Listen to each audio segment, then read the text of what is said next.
اطلب العلم أخي فهو درب به نور، به ترقى به تحيا عالما حرا فخور. سل إماما عاش في العلم دهورا ودهور، يطلب العلم ببذل حتى ضمته البحور. سل إماما عاش في halkan wuxuu naga waran qowlka saxaabiga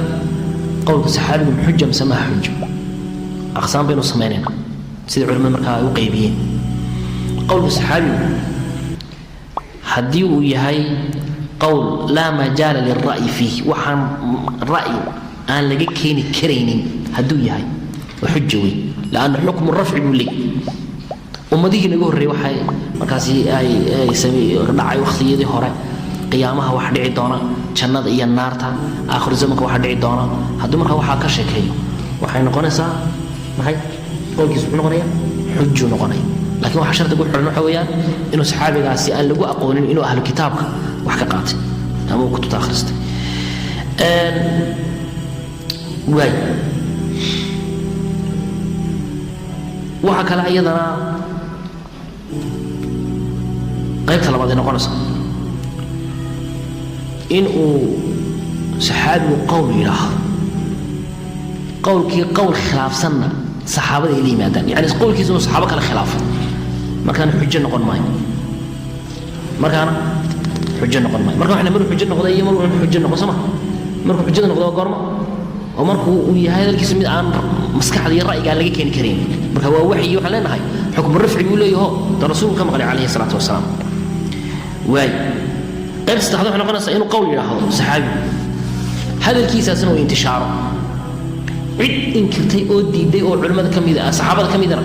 cid inkirtay oo diiday oo saxaabada ka midana aan la maqan oo aan la arkin qowlkiisaasi noocaasiya waxa uu noqonayaa waxay yidhahdaan culimmadu ijmaac sukuutiya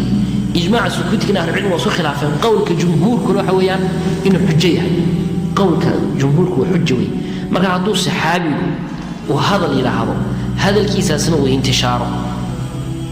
cid khilaafto saxaabada ka midana aan la haynin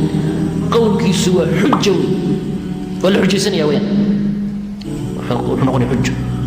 oo waa ijmac sukuutiya ijmac sukuutigana waa xujo bay yidhahdeen culimmadu hadda ma garatay maxaynu ku tusaalayn karnaa waxaynu ku tusaalayn karnaa cabdillaahi ibni cabbaas iyo cabdillaahi ibni cumar labadaa saxaabi waxay fatwoodeen ya oo gabadha uur kale ay u fatwoodeen iyo gabadha xaamilada gabadha uur kale iyo gabadha ilmaha shaqsiinaysa bisha ramadaan haddii ilmaheedii ay u baqato caloosha ku jiray ama ilmihii ay shaqsiinaysay hadday u baqato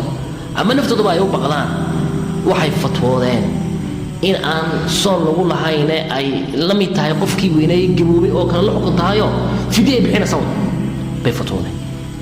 welibana qaarkood waxa la soo wariyey dumarkoodii inay markaasi saa ay ka samayn jireen marka fidye ka bixin jireen waxay dhahaan markaa culummadu cid khilaaftay lama hayo labada saxaabi waana laba saxaabi oo waaweyn oo culimmada saxaabada ka mid a cid saxaabada ka mida oo arrinkaa ka hor timid oo khilaaftayna lama hayo qowlkan marka xujo noqon wuxuu noqonaya qowlkaas xujo noqonaya waa la xujaysanaya qowlkoodan shaad lama odhan karo waa qowl ayaguna ay yidhaahdeen taabiciyiintu qaar ka midna ay ku tegeen sida saciid bin musayib saciid bin jubayr oo kale culimo kale oo markaasi waaweyn ay ku tegeen sida isxaaq bin raahwayh oo kale iyo abu zurcat araazi oo kale marka waa qowl xoog badan weeye aqwaasha masalada ku jira oo 5 qowl gaaraya qaarna ay ka badiyeenba waa qowlka ugu xooga badan weeye marka waa tusaale baan u keenay marka midda kale qowlka saxaabigu hadduu nas khilaafan xujo ma nas hadduu khilaafay iyadana muxuu noqon qowlkii saxaabigu xujo noqon maayo adoo calaa ayi xaal masaladu waa masalo ballaaran waxaad tidhaahdaa qowlka saxaabigu waa xujo marka uuna nas khilaafin sidoo kalena saxaabi isaga la midana uuna khilaafin qowlkaasi waa xujo wey